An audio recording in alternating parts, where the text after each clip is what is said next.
Saludos y gracias por permitirnos llegar a sus hogares a través de su programa Verdades al Aire. Hoy tendremos como invitado especial al economista Jaime Ariztía Escudero, con quien vamos a analizar la inminente reforma fiscal a la que se aboca el país.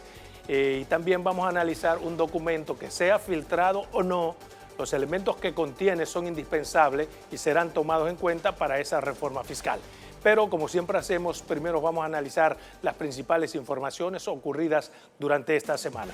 Durante esta semana la noticia más importante ha sido la sustitución del general Edward Sánchez como jefe de la Policía Nacional, y en su lugar fue designado el general Eduardo Alberto Ten, considerado un policía de línea dura y de quien se espera pueda dar resultados positivos en la lucha contra la delincuencia y la criminalidad que afecta al país. Aunque se supone una situación rutinaria, el andamiaje para su juramentación ha creado grandes expectativas, sumadas a lo dicho por el propio nuevo jefe de la policía, de que en 6 meses los policías y la sociedad andarán como hermanos. Para muchos se trata de unas simples expectativas que podrían defraudar con el tiempo, pero para otros no habrá grandes logros en la lucha contra la delincuencia y la criminalidad hasta que no se implementen las medidas recomendadas por la comisión que estudió la reforma policial. Otra gran noticia esta semana fue la reunión del presidente Luis Abinader con Eleuterio Cortizo, presidente de Panamá, y Carlos Alvarado Quesada, presidente de Costa Rica, para tratar varios temas, entre ellos la situación por la que atraviesa Haití, ante las posibilidades de una convulsión social y económica que afecte sobre todo a la República Dominicana. En el encuentro se acordó demandar la intervención de las naciones más poderosas para que ayuden a la solución del problema haitiano, además de que proponen el desarme de la población de ese país. Otra noticia ha sido el reconocimiento por parte del presidente de la Cámara de Diputados, Alfredo Pacheco, sobre nepotismo en los nombramientos de funcionarios y empleados públicos, tras asegurar que si los funcionarios no nombraran solo a sus familiares, todos los PRMistas estuvieran trabajando. Durante esta semana también se refirió al tema de los empleos el ministro de Turismo, David Collado, quien garantizó que de aquí a diciembre hará que todos los PRMistas de la capital puedan tener un empleo. Otra noticia ha sido el rechazo a la medida de la comisión que estudia el Código Penal de disminuir las penas de violación cuando se trate de pareja, lo que de inmediato provocó duras reacciones entre feministas y legisladoras que se oponen a la medida. La fuerte reacción hizo que los legisladores recularan en sus pretensiones y ahora han establecido que las violaciones de esa naturaleza tendrán una pena de entre 10 y 20 años, algo que viola total y absolutamente el principio de proporcionalidad. Noticia importante esta semana sigue siendo las opiniones encontradas entre funcionarios del gobierno en torno a cuándo y cómo se hará la reforma fiscal, pues algunos entienden que debe ir concomitantemente con la aprobación del presupuesto y otros abogan porque sea discutida en el seno del Consejo Económico y Social. Otra noticia importante y positiva ha sido el aumento de la gran cantidad de personas que se han vacunado durante esta semana debido a las advertencias sobre impedimentos de entradas a diferentes lugares. En lo que el Tribunal Superior Administrativo resuelve impugnaciones a la decisión del gobierno, esta semana se han vacunado más de 600,000 personas. Y yo me pregunto, ¿a quién afecta una persona vacunada? Pero bien, vamos a dejarlo hasta aquí porque ya está con nosotros Jaime Ariztía Escudero, con quien vamos a hablar sobre reforma fiscal y otros importantes temas. Bien, tal y como les habíamos prometido, está con nosotros este interesante economista Jaime Ariztía Escudero, con quien vamos a hablar sobre la inminente reforma fiscal. Pero antes quisiéramos saludarle. ¿Cómo estás, hermano? Muy bien, muy bien. Ya tú le pusiste un calificativo inminente. ¿Es inminente? Sí, no, está bien. Porque ahora ya la gente está consciente de que se necesita una reforma fiscal. Bueno, el asunto está en cuándo debe hacerse. Se necesita mejorar la posición fiscal del gobierno.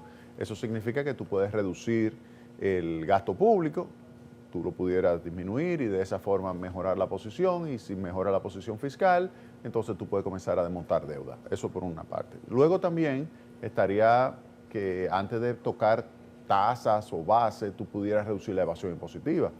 Tú tienes que, de evasión impositiva, por ejemplo, con relación al ITEVIS, tú tienes más del 50%, con relación a Bueno, el ITEVIS entre 45 y 50%, y de impuestos sobre la renta a personas físicas y jurídicas más del 50%.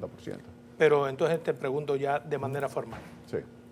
¿Es inevitable la reforma o podría hacerse otra cosa que no sea una reforma fiscal Mira, se pudieran tomar medidas para reducir la evasión y mejorar los ingresos y no hacer la reforma? y posponer la reforma. Es decir, yo lo haría en dos etapas. Una primera etapa, enfrentar la evasión impositiva, que paguen lo que no están pagando, y una segunda etapa, entonces ya, si Pero es se supone necesario, que aumentar la reforma. Eso se está haciendo hace rato. Lo que pasa es que no con el esfuerzo suficiente, porque fíjate, todavía el 56% de los perceptores de ingresos están en el mundo informal, 56% de esas personas, por lo tanto, significa que no están cumpliendo sus obligaciones de impuestos sobre la renta personas físicas, y muchas empresas también están evadiendo el pago de impuestos. Entonces hay que tratar de enfrentar eso. Todos los pensadores económicos y pensadores políticos entienden que es inminente la reforma, por eso le llamé así. El problema es ahora, ¿cuándo tiene que ser? ¿Cuándo es pertinente una reforma? Mira, yo creo que, vuelvo y te señalo, lo pertinente es mejorar la posición fiscal, porque tú tienes primero que reducir el déficit para de esa manera comenzar a desmontar deuda, y eso se le prometió a los organismos internacionales y a también las calificadoras de riesgo. Entonces es bueno llevar a cabo esa mejora de la posición fiscal. Antes lo que habría que preguntarse es, una reforma. lo que habría que preguntarse es qué es lo que tú quieres. ¿Tú quieres subir las tasas o tú quieres hacer lo que proponía el presidente Luis Abinader, que es reducir tasas, enfrentar la evasión, reducir las exenciones, aumentar la base? Modificar leyes, hacer una verdadera reforma, lo que propone Luis. Exacto. Entonces no basta con lo que tú propones de que aumentar... No, es que tú lo puedes hacer en dos etapas, claro. Tú puedes hacer, porque tú puedes tomar medidas que te permitan a ti reducir la evasión. Por ejemplo, te doy dos. Sí, claro. Ok, primero, en vez del impuesto sobre la renta, donde tú tienes que las personas jurídicas te pueden abultar gastos y el costo de venta, y de esa forma reducir la base imponible, que es el nivel de beneficios, tú pudieras sustituirlo por un impuesto a la venta, por ejemplo. Un impuesto a la venta que sea el sustituto del impuesto sobre la renta. Con eso tú logras reducir la evasión, porque tú puedes ir donde hay una cantidad enorme de actividades que no te están declarando nada, tú le pones un punto Pero fijo. eso no resuelve el problema, hermano. No, claro que sí. Eso lo que hace es llevar para después el problema. No, claro. Tú puedes reducir significativamente. O sea, tú tienes de evasión impositiva, tú tienes 4 puntos del Producto Interno Bruto que tú pudieras caerle atrás. Tú me dirás, no, tú no vas a reducir eso, pero tú pudieras enfocar 2 puntos del PIB. Ahora mismo esta reforma que se presentó, la que está circulando, Sí, de eso quiero que hablemos. Sí, en detalle, todo lo que tú quieras. Pero 2.6% del Producto Interno Bruto, 140.000 millones de pesos, esa reforma. De esa reforma, tú pudieras conseguir, con unas medidas para enfrentar la evasión, tú pudieras conseguir 2 puntos del PIB. Me van a decir, no, pero eso es imposible, eso es difícil. Sí, pero... ¿Cuáles medidas tú tomarías? La primera que te dije, un impuesto a las ventas. Con eso tú buscas todos esos negocios que ahora mismo no están pagando nada de impuestos sobre la renta, lo puedes identificar. Tú estás abierto. Por ejemplo, hay muchos negocios de chinos que no te pagan impuestos sobre la renta, ni ningún otro impuesto. Tú lo puedes identificar. Está abierto, tú te le presentas, tú me vas a pagar tanto. La única forma de que tú te mantengas abierto es si tú me pagas tanto. ¿Tú te acuerdas del concepto de patente que había antes? Claro. No, porque tú eres jovencito. No, pero eso está escrito. Entonces, sí, yo sí me acuerdo que te ponían un cartoncito, claro. Yo me acuerdo en todos sus formatos. Entonces, tú pagabas. ¿Te das cuenta? Tú pagabas. Yo pago a crédito. No, ese es el otro, ese es el que estaba al lado. Es el que estaba al lado. Sí. Ese es. Yo vendía al contado y te veía gordo. Yo vendía a crédito y te veía flaquito y con la caja vacía. Mira, entonces, esa es una forma de tú mejorar la recaudación del impuesto sobre la renta. Vámonos al ITEVIS. En el ITEVIS, ¿qué sucede? Como te señalé, entre el 45 y el 50% de evasión. Entonces, tú pudieras establecer lo siguiente. ¿Dónde está la bolsa de evasión importante del ITEVIS? Está en la última, tú tienes una cadena de suministro y en la última etapa tú encuentras ahí una gran cantidad de negocios informales. ¿Cómo tú pudieras? Tú pudieras irte a la cadena anterior, el eslabón anterior, y determinar cómo se puede establecer un impuesto, que sería el ITEVIS, pero retenido por el agente de percepción o retención que tú decidas que está justamente arriba de ese que estaría en el último eslabón. Si hacemos eso, no hay que hacer reforma. No, tú puedes con eso recaudar una cantidad importante de recursos. Exactamente, pero el problema no es simple recaudación. El problema es, además de recaudar, corregir algunas distorsiones históricas. No. Tú puedes corregir todas las distorsiones que tú quieras, Pero el primer objetivo de la reforma tributaria es recaudar. Mira, tiene 3 elementos. Y eso recauda mucho, pero no lo suficiente. No, exacto. Por eso te dije 2 etapas. La primera etapa es reducir la evasión. Porque tú le tienes que mandar un mensaje a la población de que, mira, yo estoy enfrentado. Porque, ¿qué pasa? Tú pagas impuestos sobre la renta, yo pago impuestos sobre la renta. Entonces, cuando a nosotros nos dicen la presión tributaria es 14%, tú dices, pero yo pago más de eso. Entonces, aquí hay un problema. Aquí no nos lo estamos distribuyendo bien el pastel. Yo quiero que otra persona comience a pagar impuestos. Entonces, eso es lo primero, porque eso te va a dar a ti como gobierno ya la suficiente fuerza y justificación para decir, ahora yo tengo que modificar estas medidas, con estas medidas la base imponible, o tengo que tocar este segmento que no estaba siendo grabado. Y entonces de esa forma, entonces yo digo, perfecto, ahora ya puedo recaudar Intervienen más. Otras medidas tan importantes como las medidas económicas que afectan. Por ejemplo, le pregunto, ¿cuál usted cree que sería el precio a pagar para el presidente de la República si hace la reforma? ¿Y cuál sería el precio a pagar si no hace la reforma? Porque hay un precio que hay que pagar. No, lo que tú me tienes que preguntar es, ¿cuál de los 2 precios es más alto? Bueno, quizás te pregunté lo mismo, pero a mi manera, porque sí, tiene que pagar un precio. Es correcto. Entonces, correcto. Tiene un costo. Hay un costo político de hacerlo y no hacerlo. Yo creo que el costo político de no hacerlo es mayor. De no hacerlo. De no hacerlo. ¿Por qué? Porque estaría condicionando el futuro de lo que es la sostenibilidad de las finanzas públicas. Y yo creo que, por eso te digo, esto hay que verlo por etapas. Lo primero es sacarle el máximo provecho al sistema tributario actual. Eso es lo primero, porque tú no puedes poner a pagar más al que está pagando actualmente. Entonces, lo primero, es decir, yo necesito que el que no está pagando cumpla, primer elemento.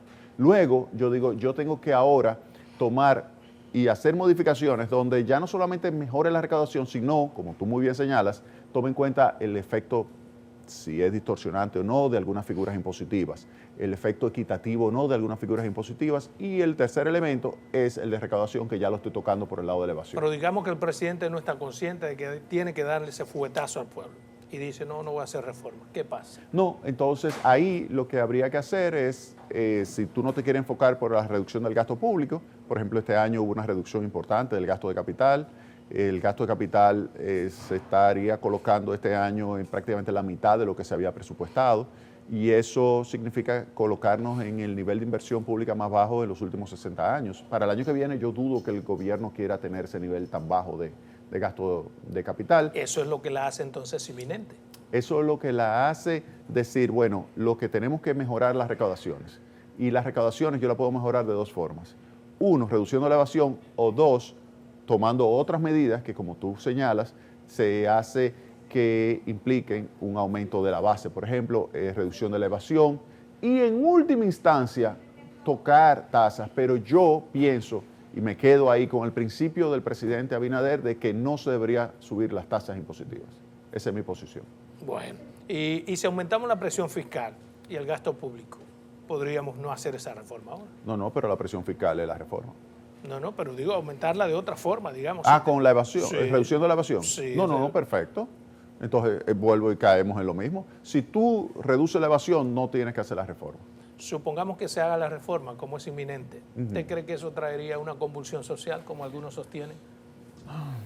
Porque hay quienes lo advierten, pero quisieran que así sea. Mira, yo creo que el país valora mucho la estabilidad política, la estabilidad macroeconómica, va a entender, si se le explica bien, qué tipo de medidas se pueden adoptar y se deben adoptar para mantener la estabilidad de las finanzas públicas y comenzar a desmontar la deuda pública. Yo creo que el país lo entendería. Pero lo que sí es importante es que antes de tocar cualquier nueva figura o cualquier figura que implique nuevos impuestos, nuevos pesos para la población que está pagando impuestos, hay que poner a pagar al que no está pagando. Vuelvo y te repito, fíjate que he sido consistente con eso. Sí, claro. Necesitamos poner a pagar al que no está pagando impuestos. Después de eso, entonces la población ya es más fácil que acepte una modificación, por ejemplo, de que amplíe la base o de que se elimine exenciones.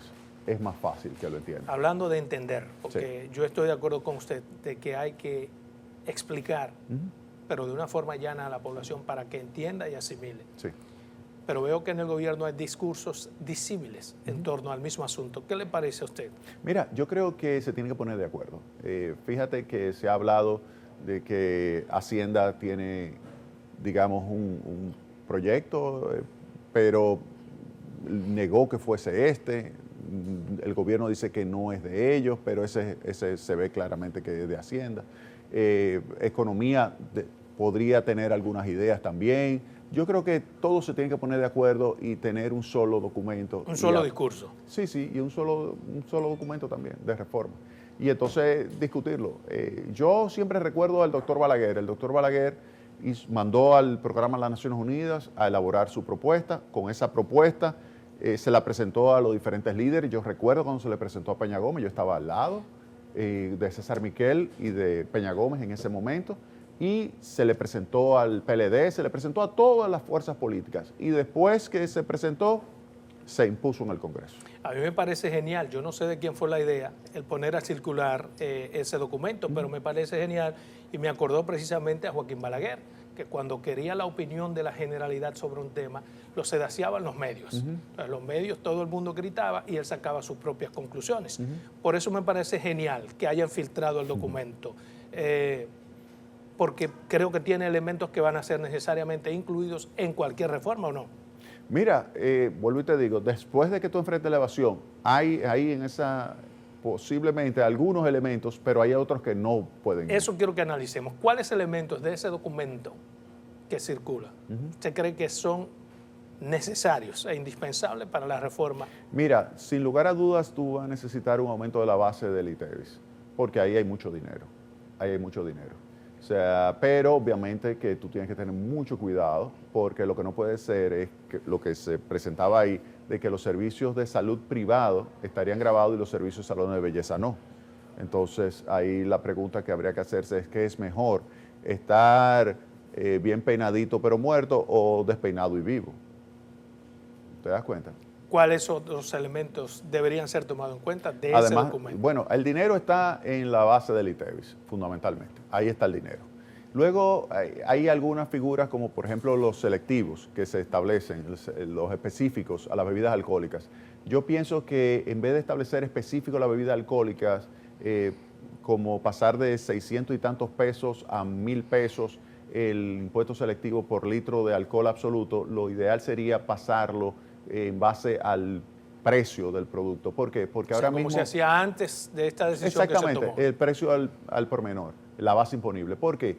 Porque es que ahora mismo hay mucha inequidad. Se paga mucho el ron. El ron paga del precio del ron que tú cuando compras una botella pagas. De ese precio, alrededor del 66% son impuestos. Mientras que la cerveza es 39%, pero el whisky es 35%, el vino 35%, el vodka 36%. Entonces es muy inequitativo. ¿Y cómo deberíamos hacerlo entonces? No, en base al precio. Al precio de la bebida. Claro, o sea, porque de la botella de ron. Exactamente, para hacerlo más equitativo. Porque fíjate, ¿quién es que consume más ron?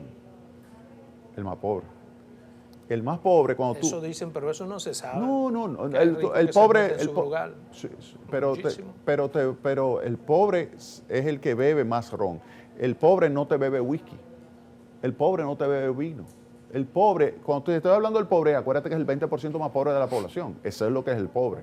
Luego tú tienes el vulnerable, que tiene 30% adicional, 30 puntos adicionales. Pero el más pobre es el 20%. Ese es lo que te bebe ron.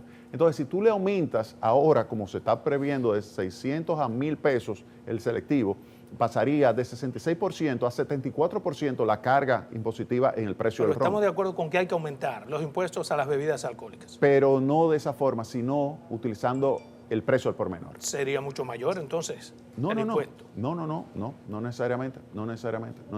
Tú equilibras la carga. Porque así el whisky pagaría más, el vino pagaría más. Paga más impuestos. Pero el más rico, el más rico pagaría más, que es otro principio de tu amigo Luis Abinader. Ok, el vámonos presidente a de la comerciales. Regresamos en 2 minutos.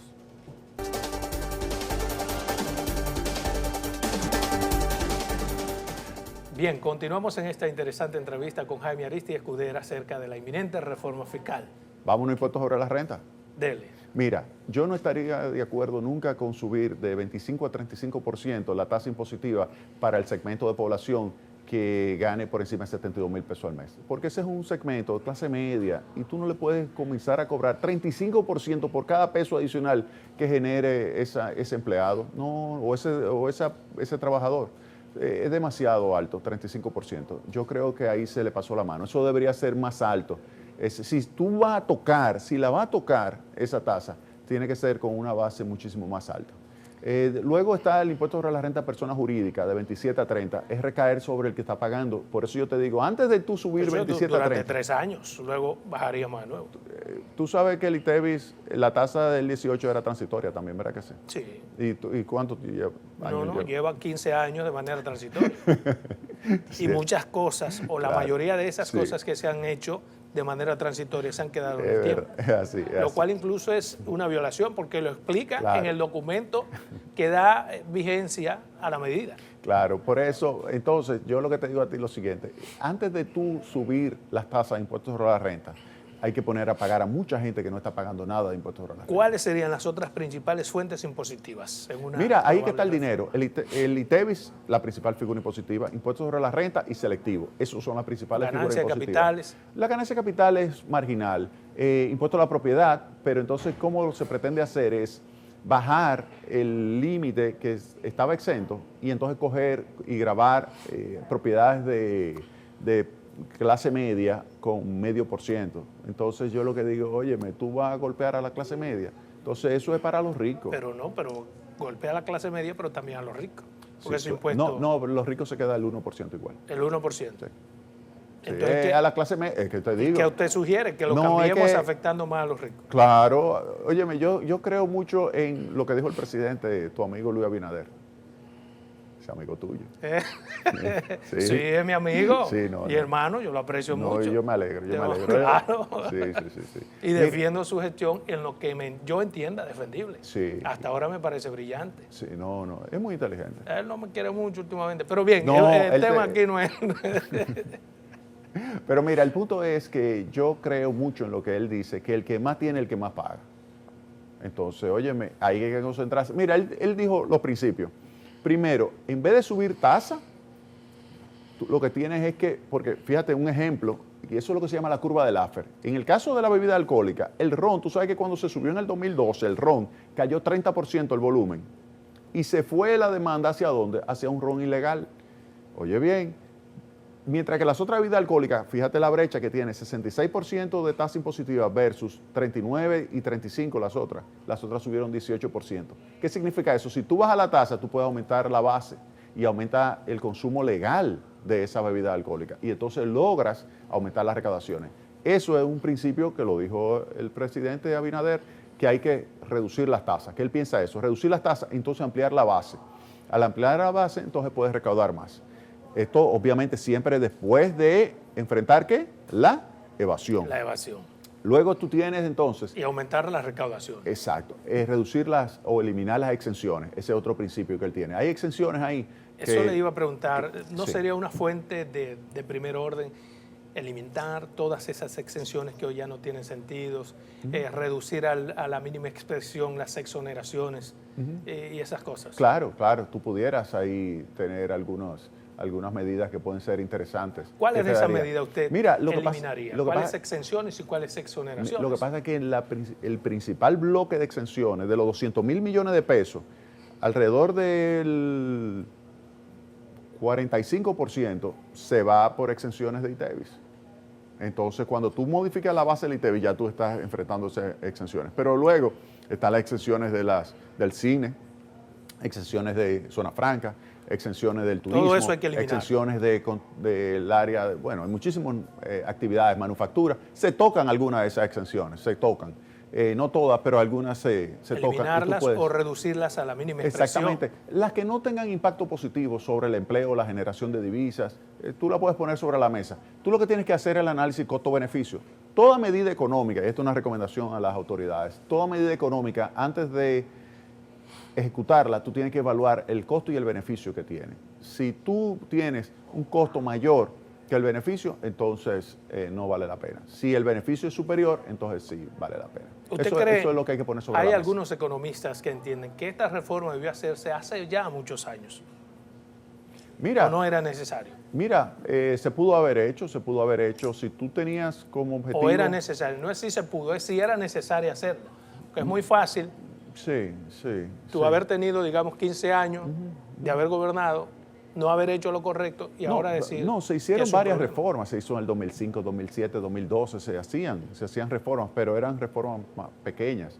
Reforma fuerte la hizo el doctor Balaguer. Una reforma importante la iba a hacer el presidente Leonel Fernández en el 96 también. Ahí se incluían muchas medidas. La iba a hacer. Sí, lo que pasa es que se presentó, pero al final no se aprobó.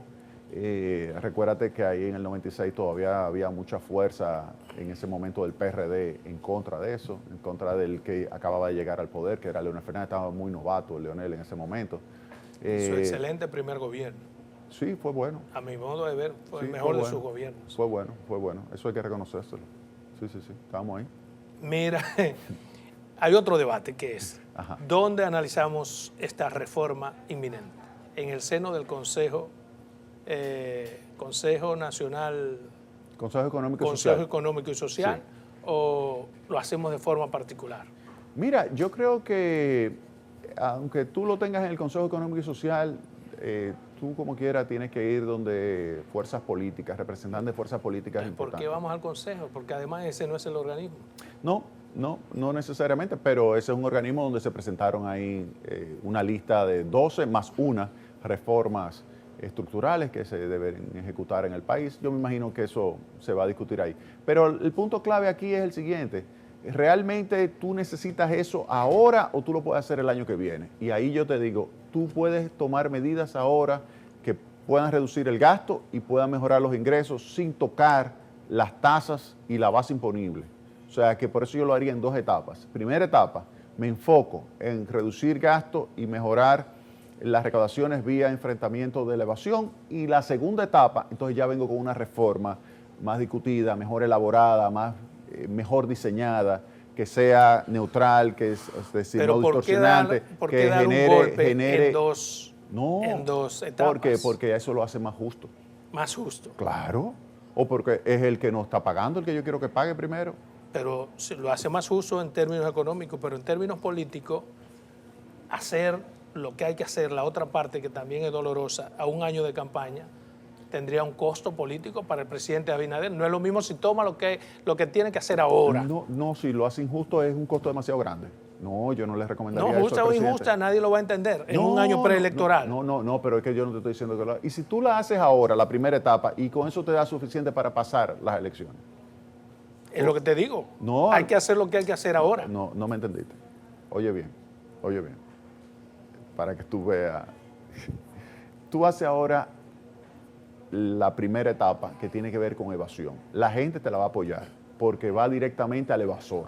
Y tú identificas claramente quién que está evadiendo y a ese que tú vas detrás de ese. Lo pones a pagar lo que dice la ley. Sí. Contra ese. La gente no va a poder defender a esa persona. Ese es un evasor. Mientras tú, que eres un empleado, te están cobrando el 25% de impuestos sobre la renta, ese no está pagando nada. Entonces, cuando tú estás pagando el 27% de impuestos sobre la renta a personas jurídicas, esa empresa no está pagando nada, ese negocio no está pagando nada. Cuando te la pongan a pagar, entonces ya tú dices, entonces con esas recaudaciones quizás tú cruzas y ya tú no necesitas hacer la reforma hasta después de las elecciones.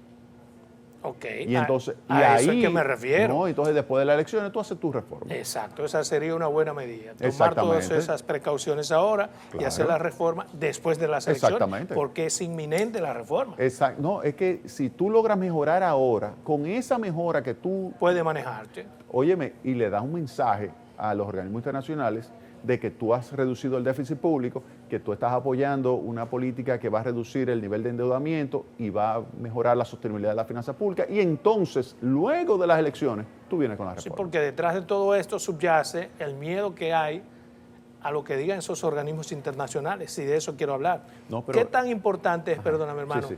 lo que diga Standard & Poor's y Moody's? Sí. ¿Por Mira, qué ponen a temblar a los gobernantes? por el hecho de que si te bajan la calificación, te aumenta el costo de la deuda. ¿Y cuál es el precio de que me bajen la calificación? Te puede bajar en versus- en 0.25%, que es 25 puntos básicos, te pudieras reducir. Bueno, ¿qué implica La calificación te aumenta el costo. No, o sea, imagínate lo siguiente, eso es un cuarto de punto porcentual. Esa sería que la idea. me disminuye. Sí, o sea, tú quieres saber cuánto sería, digamos... Yo digo, por ejemplo, me va a aumentar la calificación, me la va a disminuir, pero resulta que tenemos dinero suficiente para hacer las cosas que hay que hacer. por Pero ejemplo... no afecta tanto. ¿Por qué tanto miedo a Standard & Poor's? No, y a no, no, Moody's? o sea, es por el costo que implica eso en términos de pago de mayor intereses de tu deuda.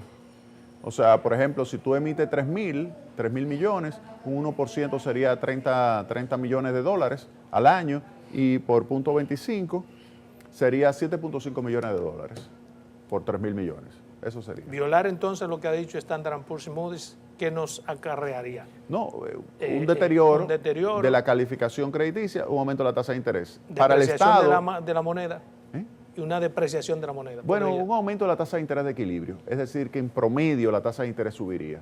Y si sube la tasa de interés, tú pudieras evitar la depreciación de la moneda, o sea, porque no habría una salida masiva de capitales. Porque no es que tú estás haciendo un desastre, sino es simplemente diciendo, mira, yo no te cumplí con estas medidas y por lo tanto tú me bajaste la calificación, pero en realidad yo lo voy a hacer, mira cómo lo estoy enfrentando el tema de la evasión, mira cómo para después de las elecciones yo lo voy a hacer, o sea, eso se podría negociar. ¿Y si o sea, hay argumentos suficientes para tú poder explicarle a las calificadoras que no necesariamente tú la tienes que hacer ahora, el aumento de tasa base. Pero me gusta esa tesis que usted planteó, de que hagamos algunas cosas ahora Sí. y la reforma después de las elecciones. Vuelvo y repítame el contenido. El contenido Para que los gurús primero, entiendan que si no se puede gasto. ahora... Primero el gasto público. Tú sigues afinando el tema del gasto, reduciendo el gasto superfluo, reduciendo todo lo que no sea importante, lo reduces. Luego viene el tema de la evasión. En la evasión hay un dineral, porque es que tú tienes 4 puntos del PIB que ahí están disponibles, que tú pudieras salir a buscarlo. ¿Que va a ser difícil? Sí, pero imposible no. Tú puedes buscar 1, 1.5, 2 puntos del PIB. ¿Que va a ser complicado? Sí. ¿Que tú vas a tener que poner mucho esfuerzo? Sí, pero la gente te lo va a apoyar. Cuando tú tienes un negocio aquí y otro negocio al lado y este no está pagando nada de impuestos sobre la renta y este sí, ¿tú crees que cuando a este le caigan y le digan, óyeme, de las ventas tú me vas a dar a mí un 4%, un 5% y olvídate que eso yo lo vengo a buscar Si aquí? apretamos ahí, no hay que hacer la reforma ahora. Es probable que no. Se puede hacer entonces después de las Sí. elecciones. Sí. Si se maneja bien el gasto, sí. O sea, si no hay un despilfarro, digamos, tú pudieras posponerla hasta después de ¿El la gobierno elección. no podría también apretar un poco el gasto interno? Sí, claro que sí, claro. Fíjate que te señalé que una de las medidas, comenzando, tiene que ser todo lo que sea superfluo, lo reduciría. Yo creo que eso es importantísimo, es un buen mensaje también para la población. Es que a la población tú le tienes que dar elementos donde se demuestre claramente de que ya no hay posibilidad de tú mejorar tu posición fiscal, que no sea ya al final una modificación de la base imponible, por ejemplo. En ese documento que circuló hablaba también de una priorización del gasto público. Sí, ¿Cuál es su valoración sobre el planteamiento del documento respecto a eso? Sí, mira, comienza con eso, tratan de justificarlo, pero yo creo que falta todavía trabajo ahí. ¿Qué falta? No, yo creo que ahí todavía hay partidas que se pudieran reducir. O sea, una cosa es lo que dice ese documento y otra cosa es la realidad que tú estás percibiendo. Hay gastos que tú pudieras disminuir. Ahí lo vemos a cada rato en las redes sociales que aparecen gastos que cuando tú lo analizas tú dices, no se justifican. Bien, vámonos a una segunda pausa comercial. Cuando regresemos, él nos va a explicar muy bien cuáles son esos gastos que pudiéramos reducir. Bien, continuamos aquí con Jaime Aristis Escudero.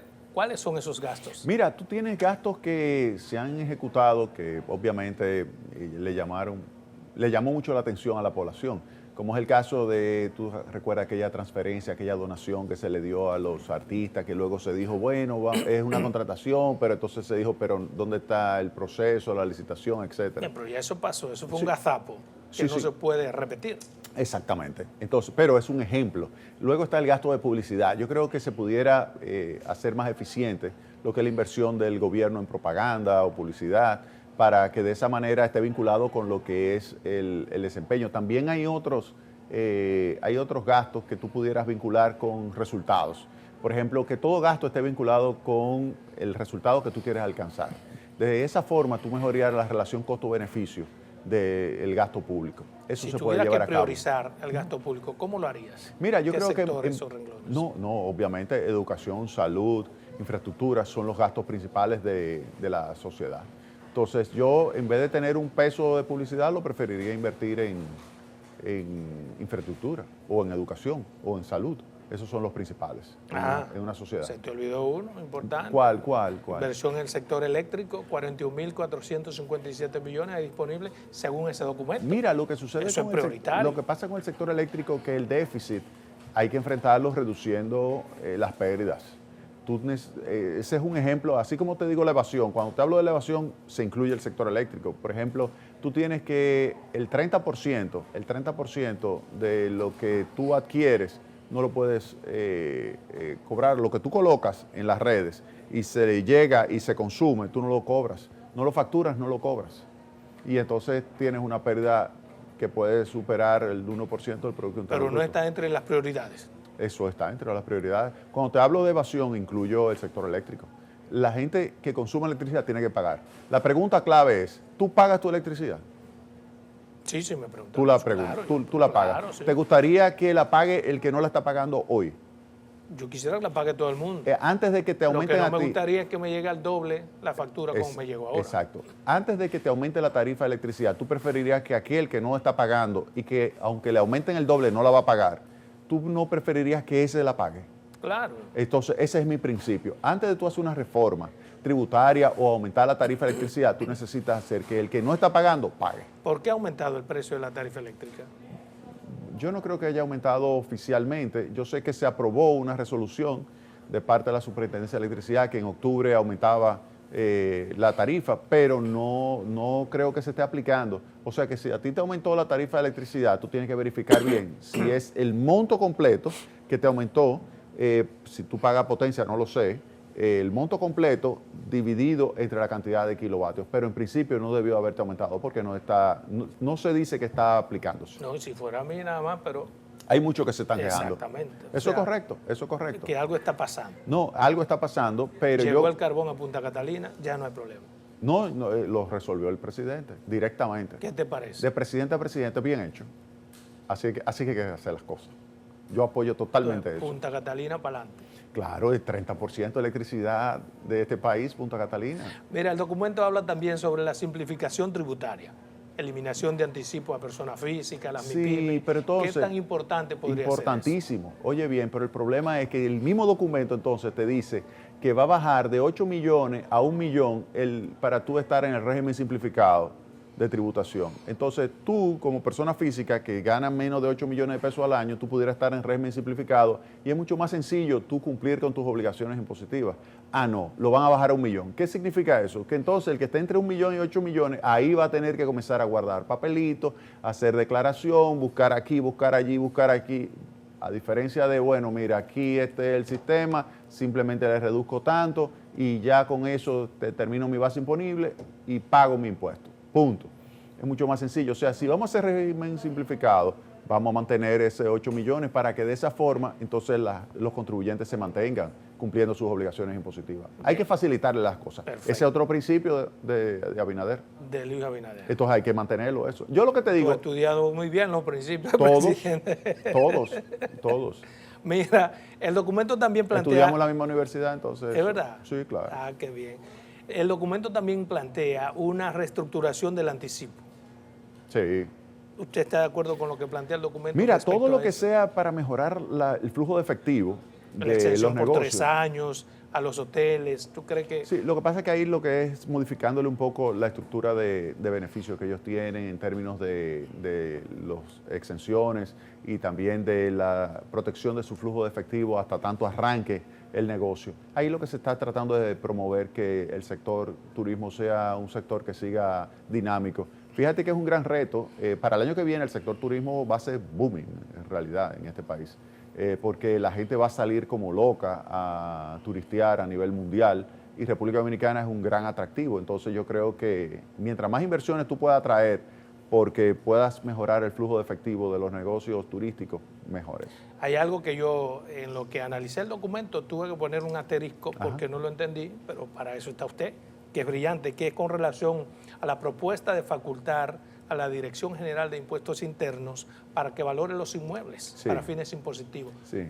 Explíqueme bien eso. Sí, ¿Y cómo se aplicaría? Lo que pasa es que ahora mismo en base a catastro y está bastante limitada la capacidad de determinar el valor, el precio de mercado de los bienes inmuebles y por lo tanto está como rezagado esa base imponible. Si no lo tiene catastro, ¿cómo lo tendrá Impuestos Internos? Me imagino que Impuestos Internos va a establecer algún tipo, porque tiene más recursos, va a establecer algún tipo de mecanismo para actualizar esos Pero no esos se trata inmuebles. simplemente de recursos, sino de conocimiento. Ah, Por no, ejemplo, pero- catastro debe ser la entidad natural para Exactamente. reconocer ese tipo de valores. Totalmente de ¿Cómo acuerdo pasamos contigo. eso entonces a Impuestos Internos? Que lo hará de manera discrecional. Eso sí es peligroso. Por eso por es eso. por eso que quiero que usted me explique. Sí, Y sí, por sí. eso le puse asterisco. Sí, en ese ahí documento. Catastro, obviamente lo que debiste haber hecho es fortalecer a Catastro para que Catastro pueda hacer, porque tú no puedes ser juez y parte. Porque tú, si es así, entonces, ¿cuál va a ser el Perfecto. objetivo de Impuesto Interno? Tú me vas a cobrar y también vas a establecer qué tipo La de base. cobro y cuánto es. No, no puede ser así. Exacto. Entonces, lo ideal es fortalecer a Catastro, sin lugar a dudas. Pero lo que ellos están tratando es de facilitar esto, o sea, como hacerlo más rápido. Pero ahí queda clarísimo lo que tú señalas, que eres juez y parte. Bueno, mire, otro tema que tengo que aprovecharlo usted. El Congreso, la Cámara de Diputados decidió enviar a comisión estudiar la propuesta de ese diputado, el señor Botello, en torno al 30% de Sí. los recursos de la AFP. Sí.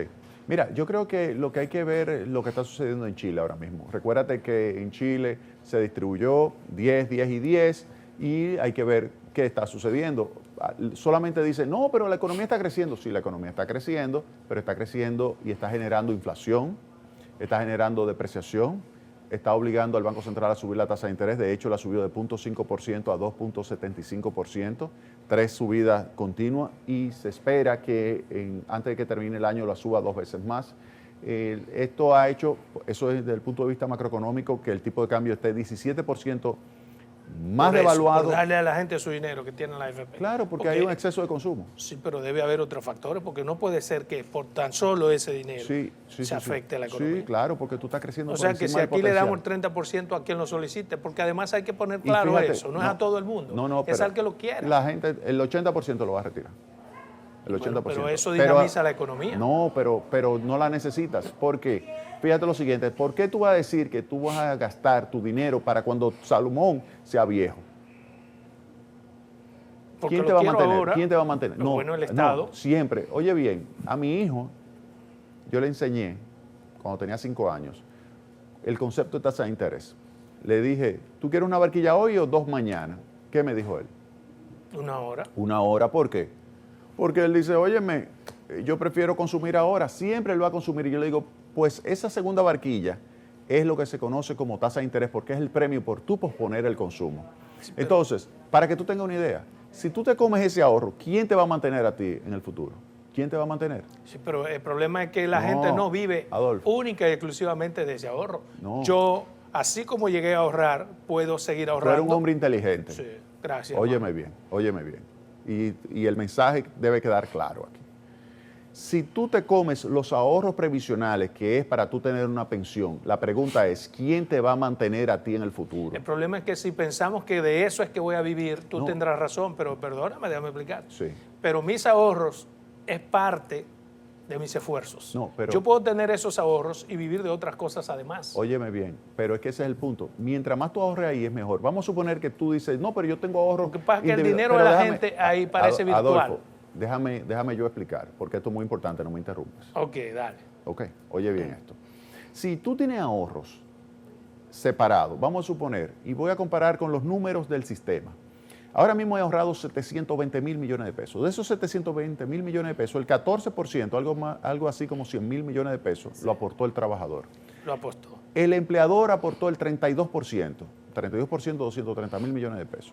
El resto, 388, que es el 54%, lo aportó el mercado, la rentabilidad, una rentabilidad del 12%, 12.5%. ¿Cuánto, si hubiese sido Adolfo Salomón, que hubiese tenido ese sistema, hubiese ahorrado los 100 mil, no hubiese tenido los 230 mil? ¿Por qué? Porque no hubiese estado el aporte del empleador, que es este 32%, y el mercado, ¿cuál hubiese sido tu rentabilidad? 2.3% en vez de 12.5%. Es decir, que tú hubiese tenido ahora mismo ahorrado 123.000 millones de pesos versus 720.000 millones de pesos. Si tú me dices ahora, no, yo lo que quiero es sacar el 30%, ¿qué va a suceder? Esa bola de recursos, que es la que se requiere para luego tú recibir una pensión en el futuro, va a ser menor. Por lo tanto, tú estás condicionando el nivel de ingreso que tú vas a tener en el futuro. ¿Y eso qué obliga? A que entonces en ese momento el Estado tenga que entrar a apoyarte. Y el que el Estado entre a apoyarte a ti en el futuro significa que los niños que ahora están en la escuela estudiando van a tener que pagar más impuestos. Entonces, al que hay que preguntarle si se debe o no entregar el 30%, ¿tú sabes quién es? A los niños. No, porque... Claro, ahora, porque es que los niños, sí, pero simplemente te voy a dejar terminar. A los niños ahora es que hay que preguntarle, porque esos son los que van a pagarte luego tu pensión en el futuro, cuando tú te hayas comido ahora ese 30%. Chile, la consecuencia es la siguiente. En Chile ahora mismo, si se entrega el cuarto retiro, habrá ya entre 4 y 5 millones de chilenos sin pensión. Bien, ahora un minuto. Adelante. Yo.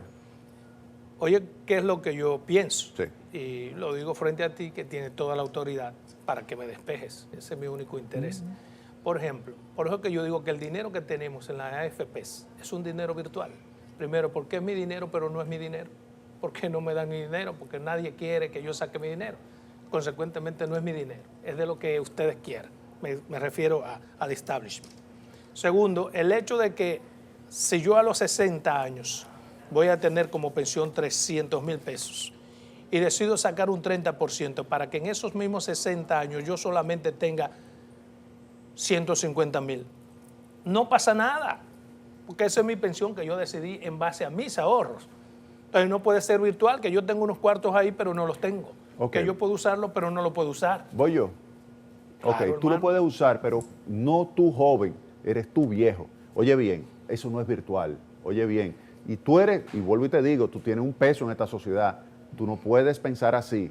Yo te tengo que aclarar eso aquí, delante de todo el mundo. Claro, hágalo, hermano. Oye bien, ese no es que es un dinero virtual, ese, tú eres el único, a diferencia del sistema de reparto, que ahí sí, los aportes que tú haces desaparecen. Esta es una cuenta individual tuya. Pero no ahora. Exactamente. En el futuro. ¿Por qué? Porque es ahí en el momento que tú lo vas a necesitar. Y esto es un contrato social. Fíjate la diferencia. Chile, en esa cuenta individual, ¿el trabajador cuánto ponía?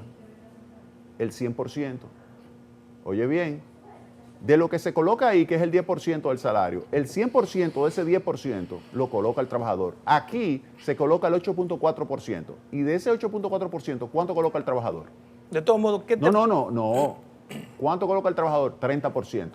El empleador, ¿cuánto coloca? 70%. Es un contrato social. Fíjate que hay un contrato social. Si a ti te entregan ahora, porque tú dices, no, ese dinero es mío y yo lo voy a coger ahora, tú rompes el contrato social, sacas ese 30%, ¿y qué va a decir tu empleador?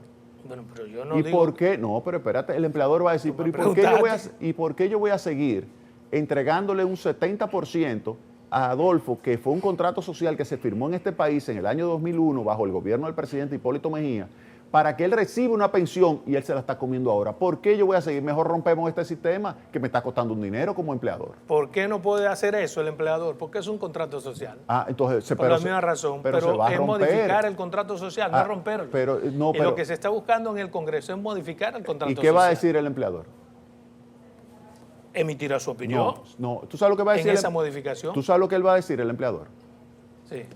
Olvídate, cámbialo y sácame de ahí y hazlo como en Chile, que el 100% lo aporte el trabajador. Bien, pero finalmente, ¿qué tú crees que va a pasar?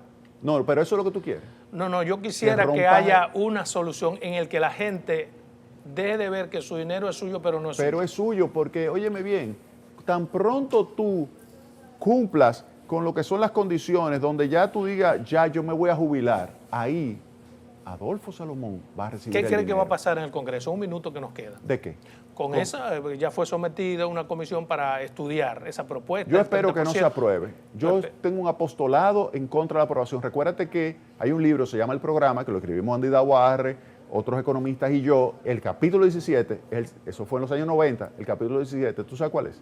El de capitalización individual, el sistema de pensiones basado en cuotas individuales. ¿Tú esperas que el Congreso no apruebe? No, exactamente. Bueno, ¿Esa es su opinión? No, esa yo espero que sea la opinión de la mayoría del pueblo dominicano. ¿Tú sabes por qué? Porque hay que proteger esa conquista que se logró en el gobierno del presidente Hipólito Mejía. Encantado, hermano mío. No, Un como placer. siempre, hermano. Tendremos otro programa para debatir ese tema cuando ya el Congreso decida respecto del mismo. Claro que sí. Adiós.